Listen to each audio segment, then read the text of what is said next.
Joining us now, Congressman Dr. Dave Brat, 7th District, Virginia Republican, member of the Freedom Caucus. Dave is also one of the people that were not excited about the Ryan Care bill, voted no on that, didn't have a chance to, but he would have. He was a no vote on that, and his district represents basically Central Virginia. Congressman Brat, good to have you with us, sir. Hey, John, great to be on. Thanks so much. All right, so listen, the president sending out tweets, calling out the Freedom Caucus. You think he means it, or do you think it's just a negotiating tactic? What do you think? Yeah, no, I think it's just more of the part of the deal. I read the book, and in the middle of a deal, you push, try to get what you want. He wants to pass this bill, and I think there's someone is in his ear giving him some bad counsel on what this bill does. Because in the art of the deal, he was very good on making sure he always got a deal. And he said in his book, you got to make sure the other side's happy at the end of the day, too, and the customer's happy, right? And so when the customer finds out prices are going to go up 15 to 20% through 2020 for another 3.5 years following the Obamacare trajectory, they're not going to be a happy customer. And so we got to make sure we get this bill right. And I just want to tell everyone out there, we're going to get it right. And so everybody knows we have to repeal Obamacare, and then we want to do tax reform. And so it's just not a fight for fighting's sake. It's a fight for the sake of the country and to get this issue right. We've negotiated from the 2015 repeal bill, and the House Freedom Caucus has given way beyond comprehension. We're okay with pre-existing conditions. We're okay with $100 billion for high-risk pools at the state level. We're okay. We're not okay, but we've compromised for a new entitlement program. And the entire structure of Obamacare remains with this bill. So you got a free market economist compromising within a new top-down federal structure. Needless to say, that's not my ideal world. But some in the press and whatever always, spread the narrative that we can't get to yes. And we've gotten to yes 50 times. We all voted yes 50 times to repeal Obamacare when it didn't matter. And now when it really matters, The bill changes fundamentally. And I mean fundamentally from those prior 50 bills where it was more of just a kind of a clean repeal of Obamacare. Look, no question about it. We're going to get there. I thought it was a lousy bill. And they can spin this thing, and they can blame the Freedom Caucus or Paul Ryan, and can do what he wants. And I think the president is setting up a negotiation. But, Congressman, it was just a lousy bill. I mean, that's what I kept saying on TV. No matter whatever they said, whatever the spin is, it was a lousy piece of legislation. That's why it didn't get any traction. And you know what? It's annoying to me. There was a litany of moderates, including your colleague in Virginia, Barbara Comstock, big pal of Ryan, who abandoned it also. Chairman of the Appropriations Committee from New Jersey, Froilinghausen, he abandoned it. Where's the tweets on them? Yeah, well, that's what I'm getting at. The mainstream media, you can always count on them, right? If there's any nuance to be had or real news to report, it never gets out there. Even more important, right? The Senate last week, the Senate Republican leadership said they're not going to repeal Obamacare in reconciliation. And I got with the news guys, and I said, have you guys reported this? This is why we're trying to get to yes in the House Freedom Caucus. The Senate has already said a firm no. They're not going to get there. And, I see why. I get it. Right? When you say it's a bad bill, it's polling at 17% with the American people. Right. And so I got people saying, hey, Dave, come on, you got to compromise. You got to get to yes. You got to go with the team, all this kind of thing. But what they never say is, Dave, this is a good bill. And even the folks who are digging us, right? Daniel Henninger at the Wall Street Journal, Adam Kinzinger in our own conferences writing pieces, all they do is ad hominem attacks. It's just an attack against us. But you're right. There were more moderates peeling off from the vote on voting day than House Freedom Caucus members. And it would have been a jailbreak, right? Once it hit past 21 or 22, the key vote number, the moderates would have fled in probably 50 to 60 range away from the bill. And not a word there because they're protecting the moderates. And they always come after the conservatives and I hate to remind people, They're coming after conservatives in the conservative party, right? The guys who have 100% conservative scores. So it's a little rich in irony. It really is, Congressman. I don't know how you get through a day up there with some of the shenanigans that goes on. But you're absolutely correct. This makes no sense. But look, I really believe those tweets he's sending out are just a form of negotiation. We have to get something done. The president, it was reported yesterday, played golf with Senator Rand Paul from Kentucky. And obviously, you know, you play 18 holes or whatever, and it's several hours. I think they had a chance to chat. And I think what the president should do is when the next bill is crafted, go to Rand Paul, go to the Freedom Caucus, get your thoughts on it, put it out in the open, and then craft something that makes sense that they can get higher than 17% approval, which that's the other thing. They can't get away from that, the fact that it was at 17%. Nobody wanted anything to do with this replacement bill, and it never even repealed the key tenets of Obama, because the whole thing was ridiculous. So, look, you did the right thing. Okay, a president of China coming to Florida this weekend, big trip. Look, there's debate all of a sudden, Congressman, inside the White House. Shocking, because the president ran his campaign on unfair trade deals with China, that we were getting screwed, currency manipulation. They were dumping steel. They were dumping aluminum in the U.S. These are being subsidized. They were taking advantage of us 3 ways to Wednesday. Now, all of a sudden, you look inside that West Wing, you got Gary there, you got Dina Powell in there, you got other people that don't really see it the same way, and you start scratching your head, and you say, is the president going to follow through on some of his campaign promises and get tough on China? What say you? Yeah, well, that's the main concern. The White House now has several factions. You know, it used to be considered it was kind of the Tea Party branch versus the establishment branch, and all the drama was on that. But really, there's several other factions: the New York branch, and everybody just competing for the president's ear for power, where power is concerned. But they're leading him astray from the promises he made to the base. And so, I mean, it really is problematic for us in the base when we supported President Trump, and now a lot of the never-Trumpers, right, have his ear. And he's being told, hey, this is more popular, da-da-da-da. But the thing in politics is if you leave your voters behind and your base behind, that's never a good position to be. And so on health care, and then in the House this week, it was reported that he's not going to get the money for the wall in this year's budget. And so that makes some of us very nervous as well. And then you start hearing some of the counsel he's getting on China. And so the wrong folks are in his ear right now. And we need him to succeed on those issues for the American people, because they do matter. And so on the China, we'll have to wait and see. And you know the State Department, foggy bottom crowd is going to be, putting extreme pressure on every statement he wants to make. But he's got good intuition. And so I wish he would stick with his gut and on his intuition, which served him very well in the campaign. Well, I think, Congressman, he has to do that. I mean, there's certain things that he campaigned on. There was no gray there. It was black and white. I think people voted him in. They took a chance because they really thought he was going to do what he said he was going to do.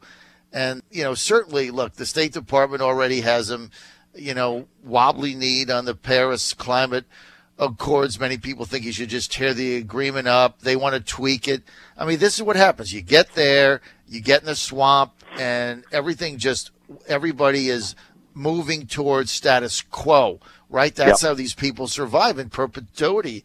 And when you come to this town, even with me doing my show here, and you talk to these people, I mean, nobody really wants any change. I don't know what you call it, the deep state or whatever, but they want things going along as they are.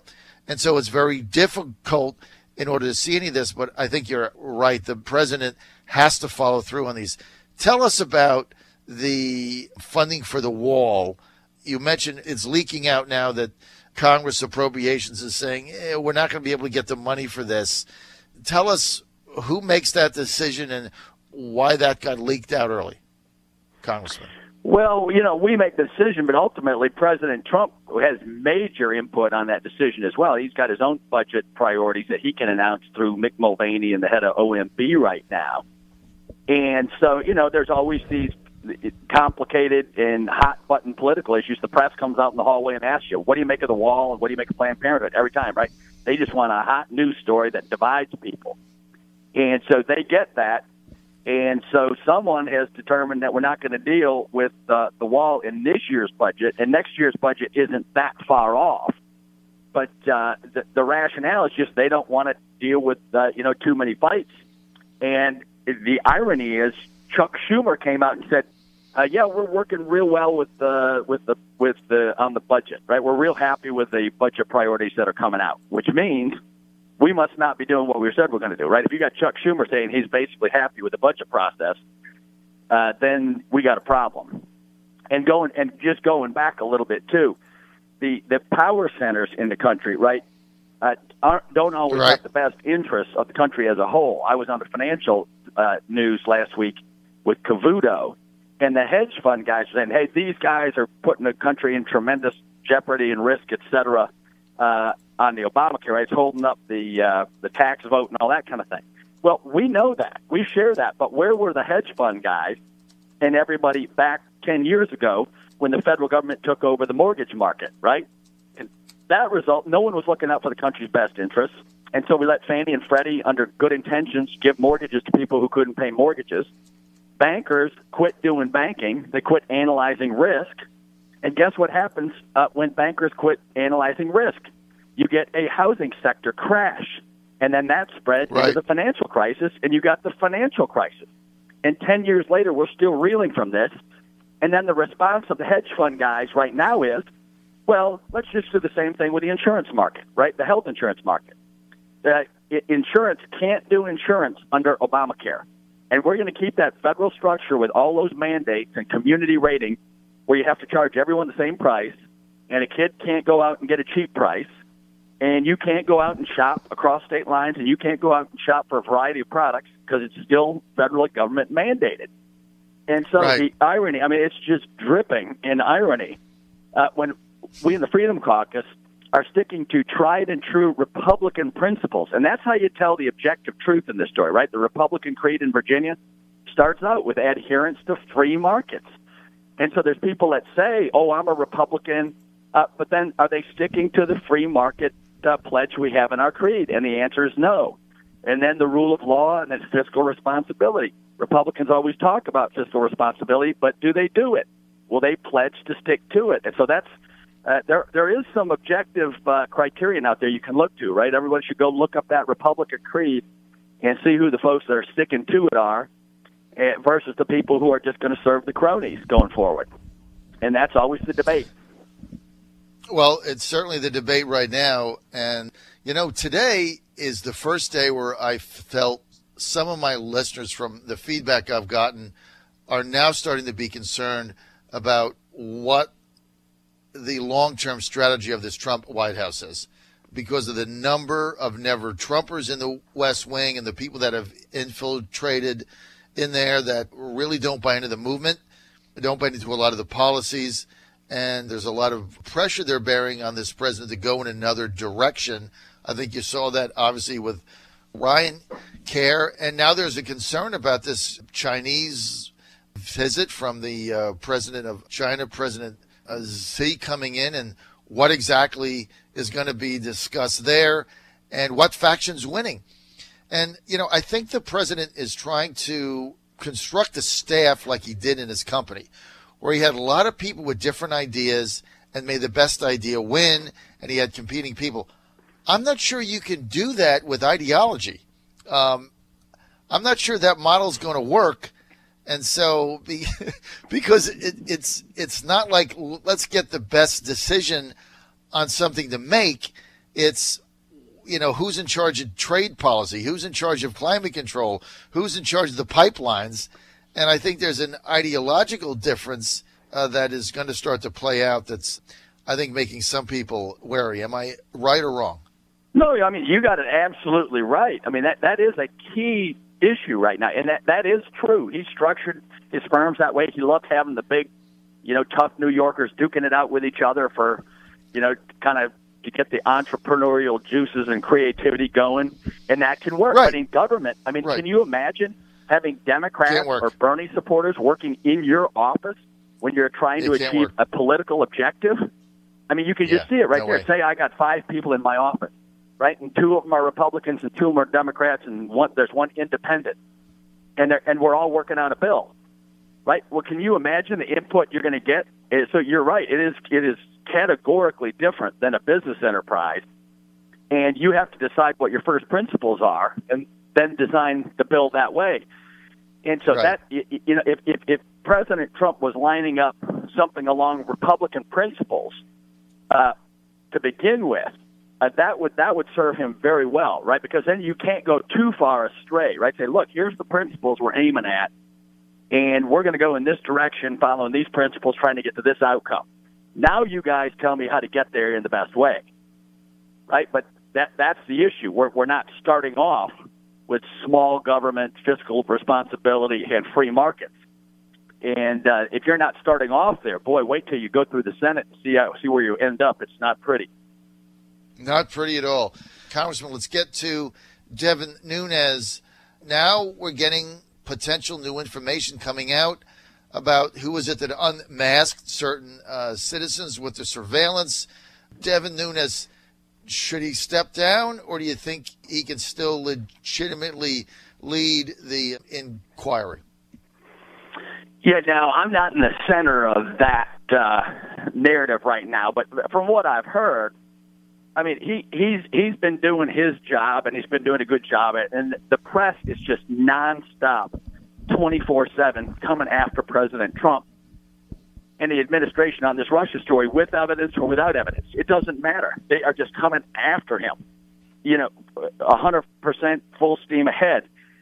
And so Nunes is in there, and now they've discovered evidence that cuts the other way, that actually shows there were folks looking in these haystacks for information. And the law states that if you come across a citizen's name, you're never supposed to uncover that name. And that has now happened. And we have evidence. So you and I can be in that haystack as well. And your name is up for grabs to be leaked. And the evidence came out over the weekend that it's a high-level person that's not in the FBI. And so that makes you think, well, CIA or something on that order, right? And so the hints are getting pretty clear who's leaking. And that's some serious, serious issues. And the press, of course, is nowhere to be found on the issues where there's actual evidence emerging. Right, because it doesn't fit their narrative. Right. Now, just so everybody knows, if Michael Flynn, General Flynn at the time, was a private citizen, right? He was not a government employee, he was a private citizen. And so for his name to be leaked out there, just so everybody knows, if you have that information in the government and you unmask that individual, that is a federal crime. Right, Dave? People go to prison for that. Right, absolutely. Right. It's a felony. Right. It's very serious business. And now we know that has happened. And so where's the press, doing its investigation on who did it? Right. And it also exonerates Donald Trump potentially. It could exonerate the tweets that he sent out on that Saturday a month ago saying that there was surveillance going on. Now there's no question there was surveillance. The question is now who was behind it. And obviously Obama knew. It's in the middle of a presidential campaign. I'm not saying that he actually ordered it, but he had to be aware of it. It's incomprehensible that this would have been done and they wouldn't have told the president of the United States. So we know he was at least aware of it. Now we're finding out who the leaker could be, who might be higher up than anybody thought it would be. This whole thing is a mess, Dave. No question about it. All right, we're out of time, but I got to talk. Some people are upset that he's tweeting and fighting the media and whatever, but that is what's going on here, just so people have a little clarity, right? He is not giving up on the press because he knows that is the messaging. And so when he has the press going against him, you can tell he is not backing down against the press. And so it doesn't matter what the sub-issue is. The broader issue that's going on here is the president is not giving up on his fight against the press because he thinks it's so important for this nation going forward. And I agree with him. And he's the first person that has ever been able to get anywhere near, right? Having leverage to go head-to-head with the entire press corps is what he's doing. Boy, so that's an amazing fight, and he's taking heat off of a lot of us now by doing that. All right, well, we're going to see what plays out. We're out of time. Congressman, good to be with you. Always great. Thanks so much, John. Have a great day. All right. Dave Brat on the John Fredericks Radio Network.